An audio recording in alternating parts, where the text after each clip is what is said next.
India, सच सबसे पहले सबसे तेज।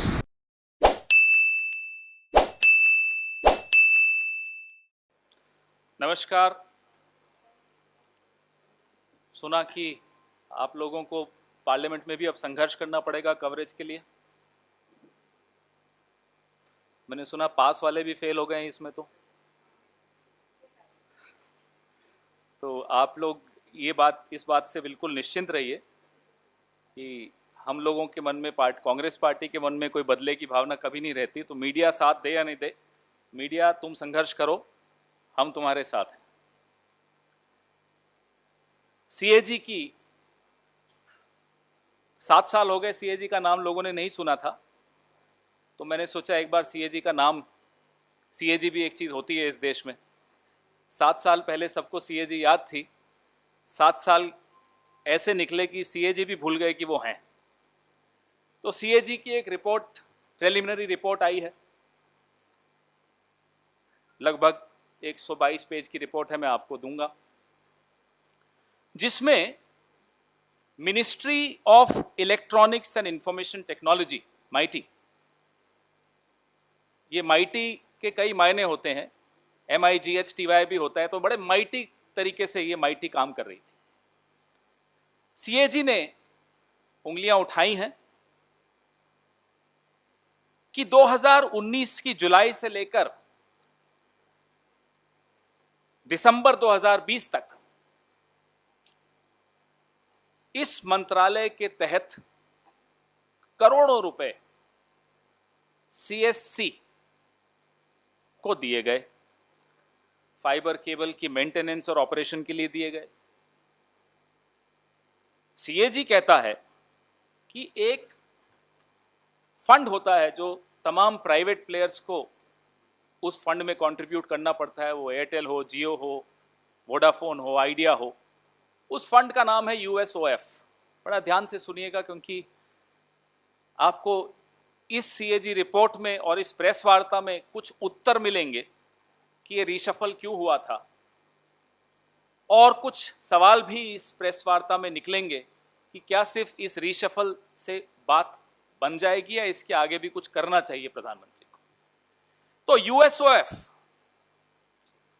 के बारे में सीएजी लिखता है कि CSC को पहले तो करोड़ों रुपए दे दिए,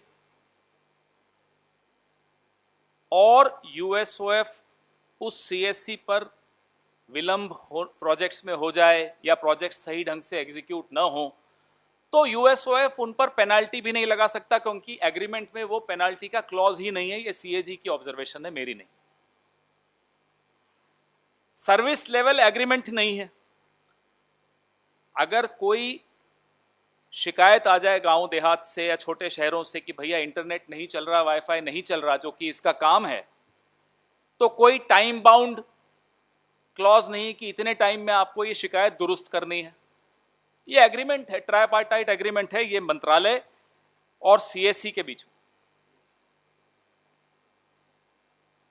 अब आपको हम बताएं कि ये सीएजी ने तो चलिए एक रिपोर्ट हिम्मत दिखा के एक प्रिलिमिनरी रिपोर्ट दे दी, कुछ अखबारों ने, एक आध ने हिम्मत दिखा के थोड़ी बहुत छाप दी, सिंगल कॉलम, 2 कॉलम, 1.5 कॉलम, लेकिन इसमें बदबू किस बात की आती, यह जरूरी है जानना। डिपार्टमेंट ऑफ टेलीकम्युनिकेशन, दूरसंचार विभाग, पिछले 1.5-2 सालों से लगातार प्राइवेट पार्टी को, अलग अलग प्राइवेट पार्टीज को बिना टेंडर के ठेके दे रहा था, बड़े बड़े ठेके दे रहा था। और किस तरीके से दे रहा था?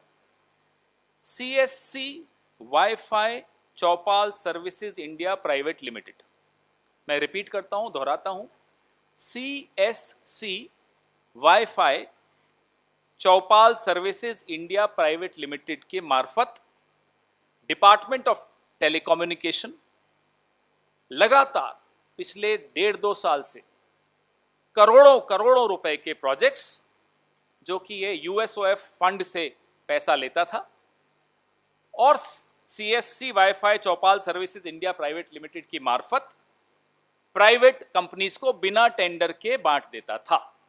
ये तो जिस्ट है, ये तो है निचोड़ पूरी कहानी का। कैसे करता था? अब universal service obligation fund USOF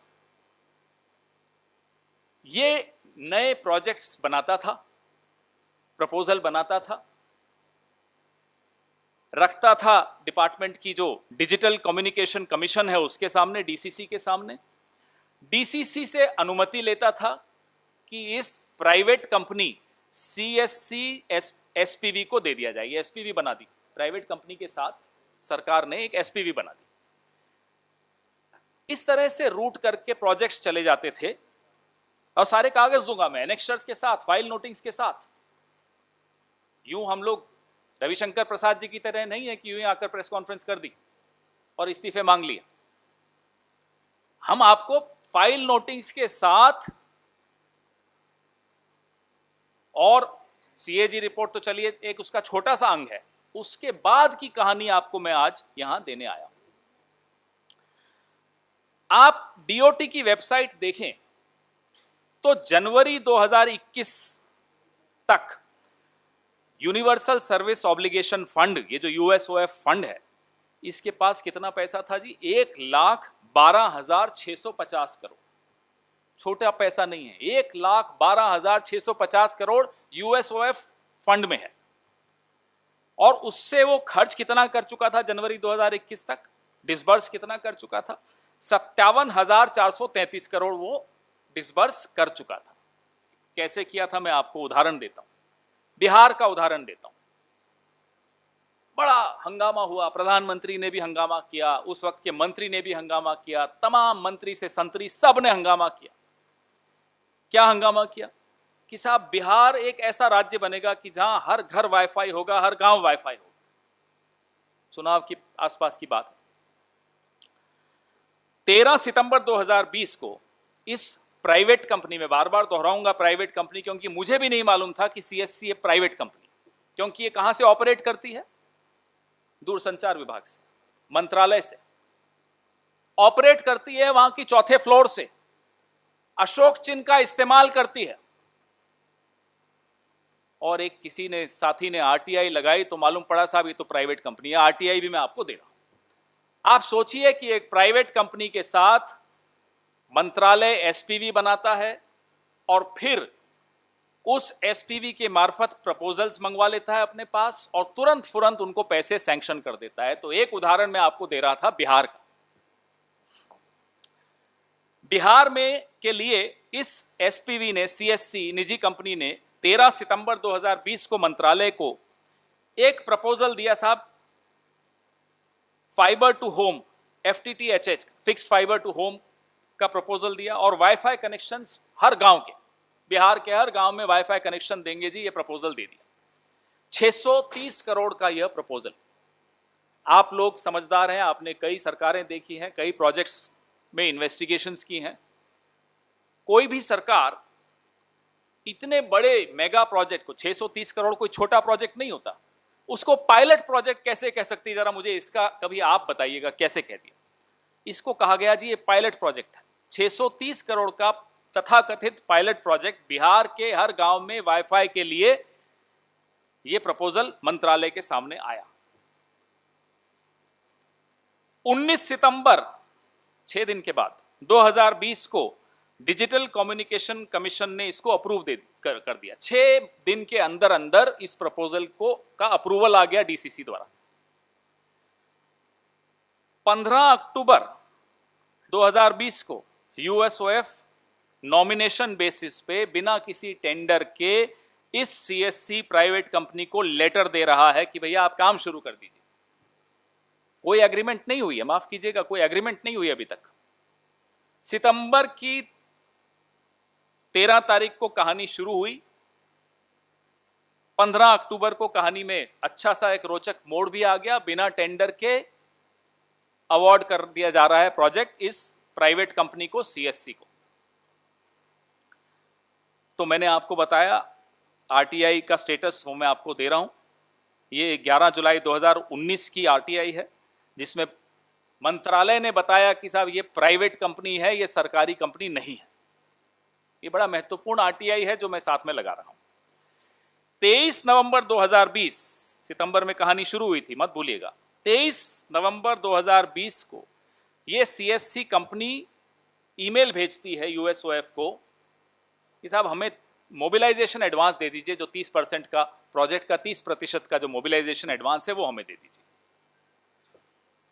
अब मोबिलाइजेशन एडवांस मांग रही है, कंपनी ने कोई एग्रीमेंट नहीं की है। मैं वापस से दोहरा रहा हूं, सरकार के साथ कोई एग्रीमेंट नहीं हुई कंपनी, सिर्फ एक चिट्ठी गई कि आप काम शुरू कीजिए। कंपनी ने मोबिलाइजेशन और एडवांस मांगा जो कि है 179 करोड़, 189 करोड़। ये गया जी 23 नवंबर को ये मेल जाती है। एडिशनल एडमिनिस्ट्रेटर यूएसओएफ फाइनेंस के वो फाइल पे लिखते हैं, as no agreement is available the payment can not be released. एक अफसर था, ईमानदार था, उसने लिख दिया कि साहब एग्रीमेंट है नहीं, मैं पेमेंट कैसे रिलीज कर दूं। अंशुली आर्या जो उनकी बॉस है, एडमिनिस्ट्रेटर है यूएसओएफ की, वो 23 नवंबर को लिखती हैं, Honorable Prime Minister has inaugurated this project on 21st September 2020। ये नोटिंग है, फाइल की नोटिंग है, मैं आपको एनेक्शर में दे रहा हूं। ये एडमिनिस्ट्रेटर लिखती हैं, उनको ओवर रूल करते हुए, एडिशनल एडमिनिस्ट्रेटर को ओवर रूल करते हुए कि प्रधानमंत्री जी ने 21 सितंबर 2020 को प्रोजेक्ट का इनॉग्रेशन कर दिया है। The agreement has not been finalised and is likely to take time. Agreement अभी नहीं हुआ है, इसमें समय लगेगा। ये फाइल नोटिंग है। The project is running on a very tight schedule, therefore the advance is approved as approved by DCC is approved.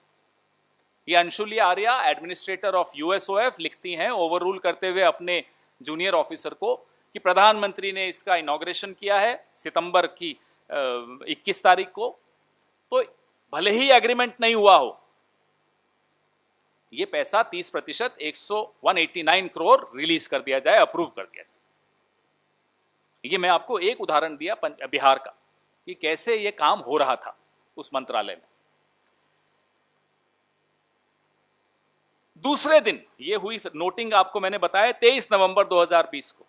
24 नवंबर को बिना किसी एग्रीमेंट के 189 करोड़ रिलीज हो गया। एक दिन के अंदर अंदर आनन फानन में पैसा भी रिलीज हो गया। अब ये काम आसान नहीं होता, सरकार के अफसर भी समझते हैं, मंत्री तो पता नहीं कितना समझते थे, लेकिन अफसर तो समझते हैं। 26 अक्टूबर 2020 को साथ साथ एक वारा प्रसाद हैं कंसल्टेंट यूएसओएफ के, वो एक प्रपोजल लेकर आते हैं कि रूल नंबर 525 और 526 आईटीआर का इसमें अमेंडमेंट किया जाए ताकि बिना टेंडर के सीएससी एसपीवी को काम दिया जा सके। देखिए कितनी बेशर्मी से यहाँ की फाइलों पे भी लिखा जाता है, कितनी बेशर्मी से इस सरकार में काम हो रहा है, ये आपको यहां समझ में आएगा। 2 नवंबर 2020 को अंशुली आर्या जी इसको अप्रूव कर देती हैं, इस अमेंडमेंट की प्रपोजल को। अब वो फाइल गई सेक्रेटरी टेलीकॉम के पास, मेंबर फाइनेंस के पास। मुझे नहीं मालूम इस फाइल का क्या हुआ, ये अब आप लोग बताएंगे कि हुआ क्या उसमें। मैं ये एनेक्शर्स लगा रहा हूं यहां तक जहां तक कि हमारे पास है, और ये सारा एक पीआईएल का हिस्सा है। ये सारे कागज तो कहीं से ये कोर्ट के डॉक्यूमेंट्स हैं, कहीं कोई इस पर आरोप लगा नहीं सकता। कोर्ट की जो पब्लिक डोमेन में जो है कागज में, वही आपके सामने ला रहा हूं। अब हम प्रधानमंत्री जी से यह जानना चाहते हैं, सीएजी की ड्राफ्ट रिपोर्ट, प्रिलिमिनरी रिपोर्ट आ गई, ये सारे कागज आपके सामने हैं, आरटीआई आपके सामने है कि एक निजी कंपनी है। प्रधानमंत्री जी ये बताएं कि सिर्फ रीशफल करके एक मंत्री को मंत्रालय से बाहर कर देना, कैबिनेट से बाहर कर देना, क्या उससे काम हो जाएगा? क्या जो हजारों करोड़ का जो इसमें प्रश्न चिन्ह लगा है, उसका कोई हिसाब किताब देगा जनता को या नहीं देगा? ये कंपनी ने भारतीय जनता पार्टी को किसी भी दिशा में किसी भी तरीके से चंदा दिया है या नहीं दिया है? बताएं। इस कंपनी का भारतीय जनता पार्टी के किन किन नेताओं से क्या संबंध है, ये बताएं। और यह भी बता दें कि सीएससी जैसी और कितनी कंपनियां हैं जो सरकार का चिन्ह इस्तेमाल कर रही हैं, अशोक चिन्ह इस्तेमाल कर रही हैं, जो सरकार के प्रेमिसिस में बैठी काम कर रही हैं, जो जब तक आरटीआई न लगाई जाए मालूम भी नहीं पड़ता कि प्राइवेट है। और क्या यही वजह है कि आप आरटीआई को कमजोर करने पे तुले हुए हैं? क्या यही वजह है कि आप संसद के दरवाजे भी मीडिया के लिए बंद करना चाहते हैं? क्या यही वजह है कि आप प्रेस कॉन्फ्रेंस से डरते हैं? क्या यही वजह है कि आपने रविशंकर प्रसाद जी को कैबिनेट से हटाया है? क्या हटाना सिर्फ हटाने से काम हो जाएगा? क्या वो काफी है? इन तमाम सवालों के उत्तर चाहिए और एक हाई लेवल, निष्पक्ष, उच्च स्तरीय जांच होनी चाहिए इस पूरे घपले में कि कैसे एक ये एसपीवी बनी, क्या क्या उसको काम दिए गए, कैसे उसको मोबिलाइजेशन एडवांस दे दिया गया। और सीएजी कहती है कि साहब कोई ऐसा क्लॉज ही नहीं डाला था कि उनको हम पनिश भी कर सकें। सरकार अगर वो कंपनी धोखा दे दे, काम नहीं करे, पैसा लेके भाग जाए, तो कोई तरीका नहीं है आपके पास कि आप उसको काबू कर सकते। Now I will repeat my statement in English. First of all, I am told that gates of parliament are being selectively opened for journalists. Those with passes have also failed. We are not vindictive by nature. You know us. You've been watching us, whether we are in government or out of government. We have never been vindictive, and that's our strength, not our weakness. Whether media supports us or not, we will support the media in your struggle to enter the parliament, as you used to do earlier. Coming to the topic of my press conference, there has been, well, let me introduce all of you to the idea, to the concept, to the institution of CAG, because I'm sure all of us have forgotten that there is something called the CAG in this country. 7 years, we haven't heard of CAG. Now that we have heard of a preliminary report of the CAG on the Ministry of Electronics and Information Technology, fondly called as MeitY, and the mighty manner in which this ministry has been operating, disbursing funds of the taxpayer on friends, is what this CAG is indirectly pointing at. So first I will introduce to you what the CAG preliminary report says, and then I will bring out more evidence on the kind of methodology, modus operandi used by this ministry to disburse funds to the tune of thousands of crores to a particular SPV. The CAG says that between July 2019 and December 2020, huge payments were made to CSC under this ministry. This is a part of a tripartite agreement for operations and maintenance, O&M, for optical fiber cable, for last mile connections, for remote areas of the country.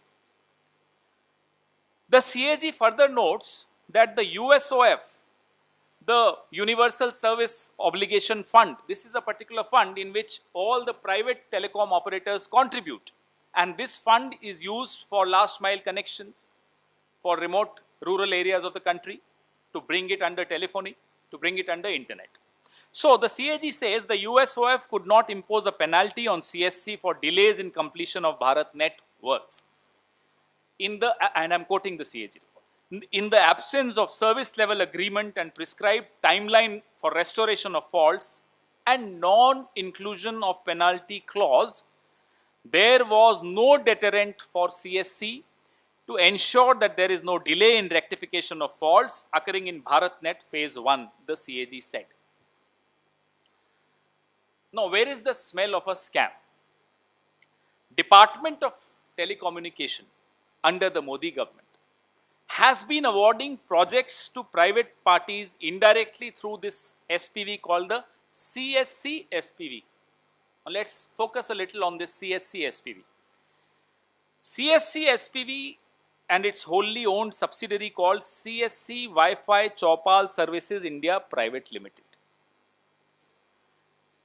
All of us, we did not know, most of us did not know that this is a private company and not a government company, because they use the Ashok Chin. They operate out of a government office, 4th floor, telecom. So what is the modus operandi? The modus operandi is the following. This cash-rich Universal Service Obligation Fund, USOF, designs, proposes new proposals,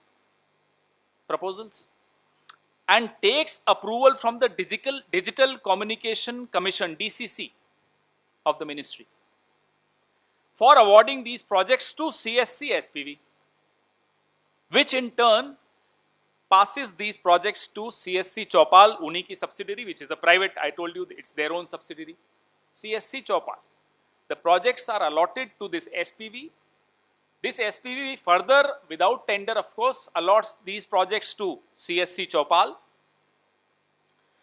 CSC Chopal then assigns these projects to other private parties branded as common services centers through a maze of private entities.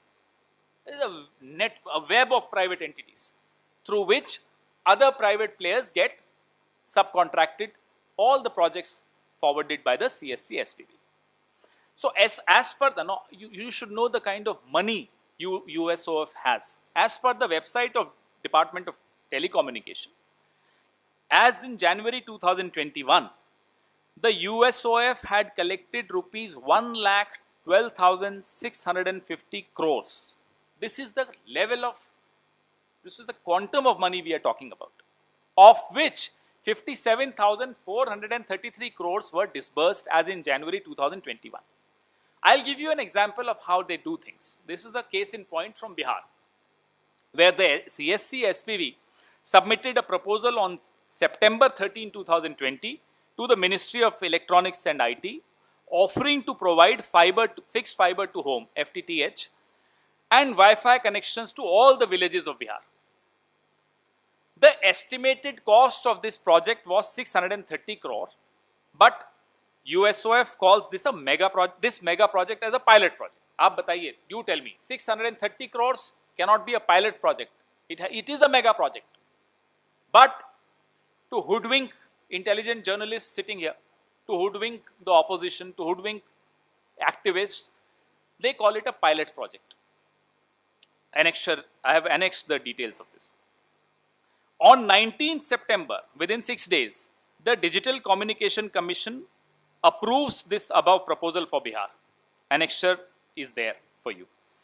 And on 15th October 2020, USOF issues a letter to this CSC SPV on nomination basis without a tender to start work. No agreement is in place.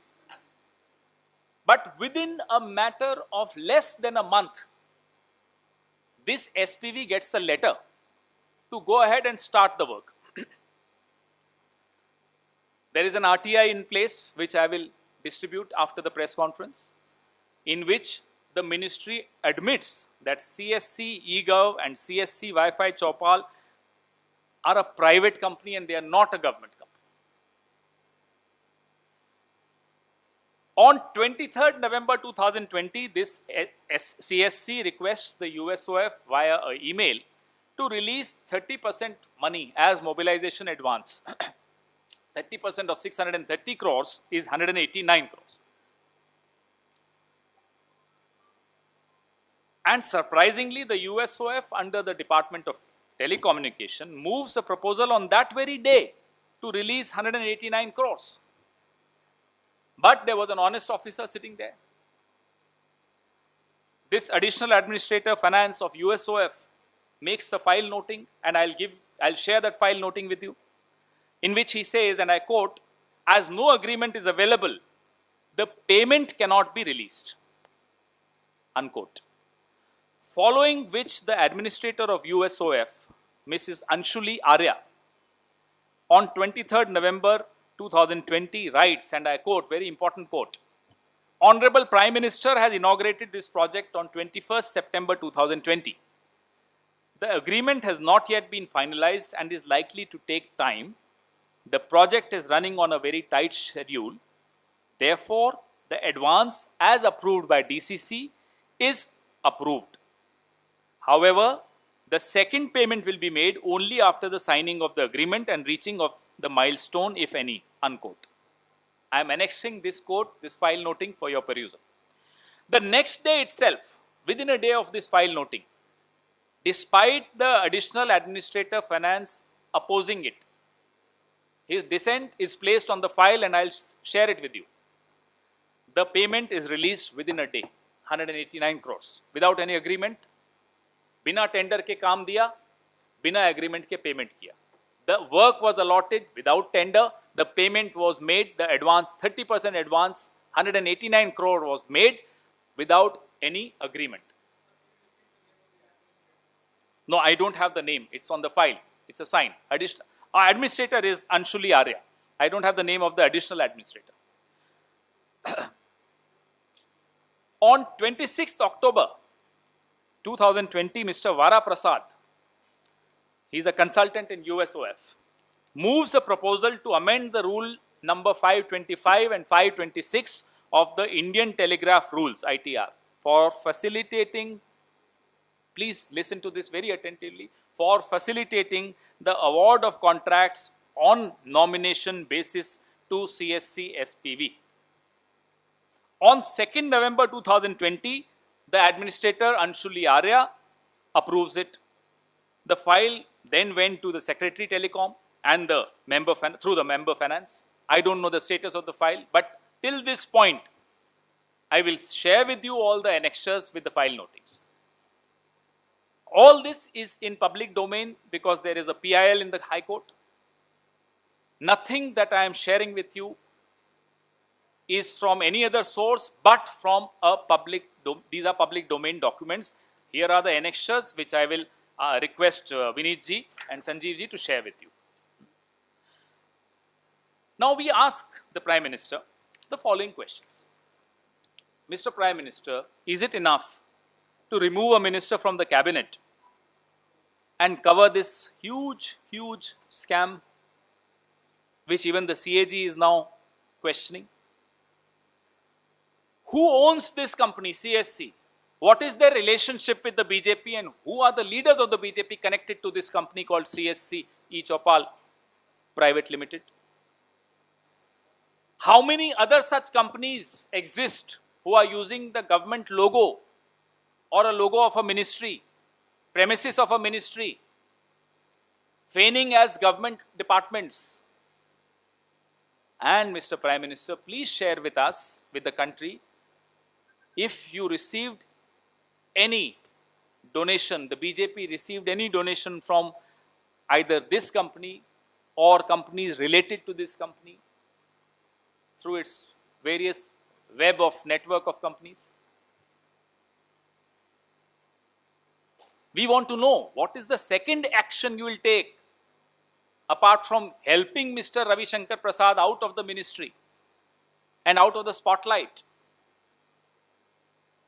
We demand a high-level independent inquiry into this entire scam of Ministry of Information Technology, MeitY, Department of Telecommunication, this SPV, this entire web of companies through which money was being siphoned off. An inquiry needs to be made. Your questions, please.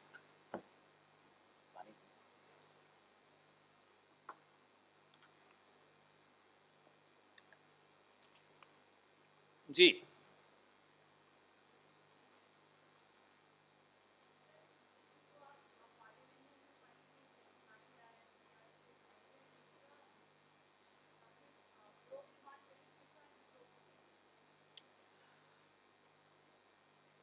Parliament में, संसद में, सत्र में क्या क्या मुद्दे उठाए जाएं, उसकी एक प्रक्रिया होती है जिसमें, और मुद्दों की इस बार कोई कमी नहीं है जैसा कि आप जानते हैं. ये है, और भी कई मुद्दे हैं जो जनता के हित से या अहित से जुड़े हुए हैं. वो तमाम मुद्दे उस प्रक्रिया के तहत चर्चा उस पर चल रही है. कौन कौन से मुद्दे किस स्तर पे कैसे उठाने हैं. आपने कहा कि किस तरह की जांच होनी चाहिए. यह न्यायिक जांच का विषय है. This has to be a judicial inquiry from a sitting judge.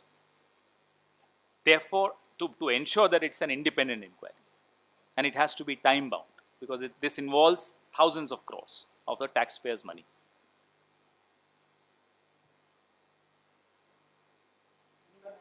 जी.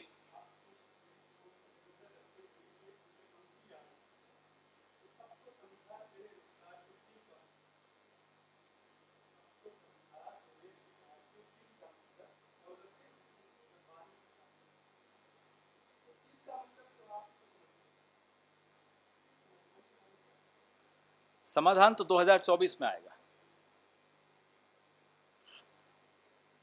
जी. हाँ, पूछिए ना. आपको कब कोई रोक पाया?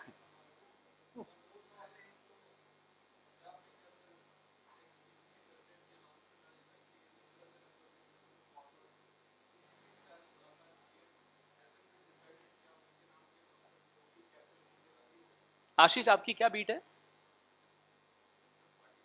नहीं, मैं वैसे पूछ रहा हूँ, बीट क्या है आपकी? मेरी भी एक बीट है, मैं ये बताना चाह रहा हूँ. तो पंजाब जिसकी बीट है वो जनरल सेक्रेटरी इंचार्ज से आप ये पूछिएगा तो वो आपको सही वक्त पे सही जवाब जरूर देंगे.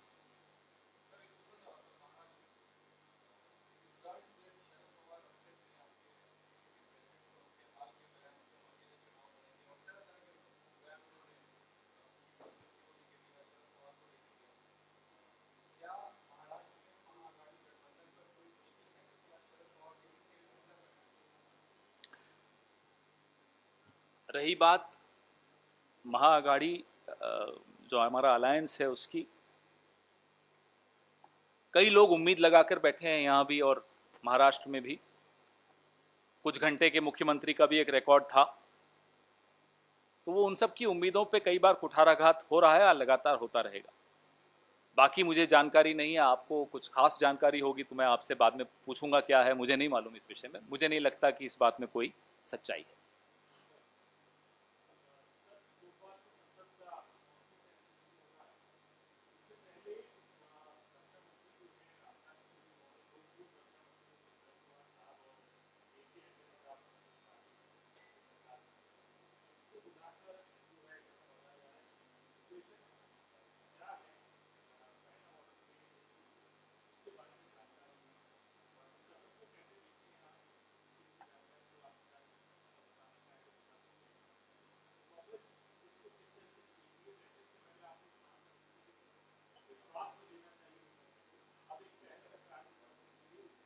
सिद्धार्थ, आप पता नहीं तब पत्रकारिता में थे या नहीं, मुझे याद नहीं है. यूपीए की सरकार थी, सीमा पे कुछ समस्या थी चाइना के साथ. उस वक्त हमारी सरकार ने लगातार अरुण जेटली साहब और सुषमा जी को विश्वास में लेते रहते थे. न केवल उनको विश्वास में लिया जाता था, उनसे सलाह मशविरा भी किया जाता और उस पर अमल भी किया जाता था, क्योंकि सब देश का हिस्सा है. विपक्ष हो या सरकार हो वो अलग बात है, वो तो ऊंच नीच चलती रहती है चुनाव में. लेकिन स्वस्थ लोकतांत्रिक परंपरा यह होती थी. अब पिछले साल आपने देखा, बहुत जब दबाव पड़ा तो प्रधानमंत्री जी ने ऑल पार्टी मीटिंग की चाइना के मुद्दे पर, और उसके बाद जो प्रधानमंत्री ने कहा वो शब्द शायद अब प्रधानमंत्री जी खुद भूलना चाहते होंगे. ना कोई आया, ना कोई घुसा, ना किसी ने. ये सब बातें शोभा नहीं देती एक ऐसे व्यक्ति को जो प्रधानमंत्री की कुर्सी पर बैठा, और खास तौर पे जब वो विपक्ष के तमाम नेताओं से बातचीत कर रहे हैं. पूरी उम्मीद करते हैं कि अपनी पुरानी सरकारों से सीखते हुए स्वस्थ लोकतांत्रिक परंपराओं को जारी रखेंगे, तोड़ेंगे नहीं, जैसा कि अभी तक 7 साल में तोड़ते आए हैं.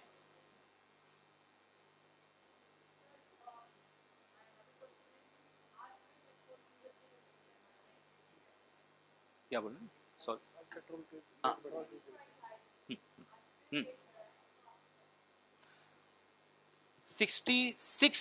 67 times in the last 2 months you've seen prices of fuel being hiked. Several states you have seen that the 100 rupee mark has been breached.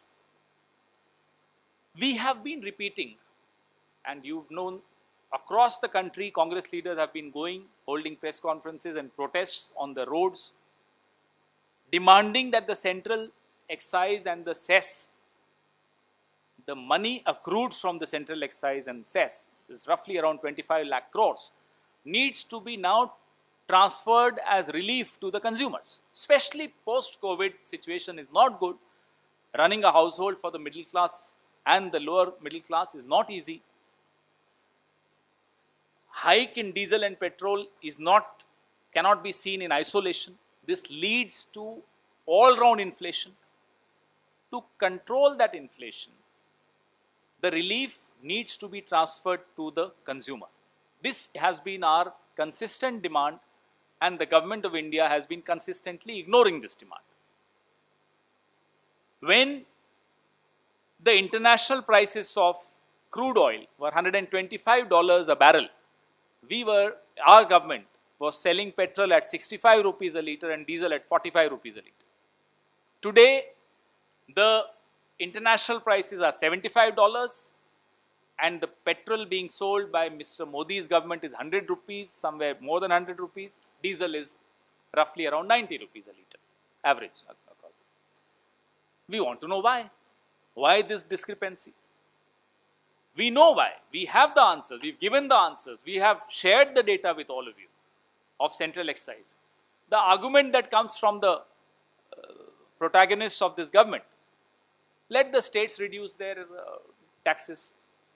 No, states are already starved of funds which are due to them, GST, state's share.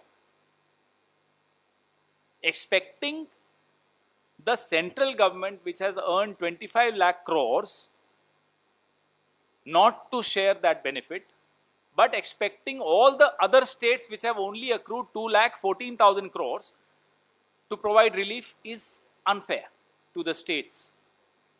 So, the solution is there. We know the problem. We know the solution. We don't know who will solve it because the government of India refuses to be sensitive.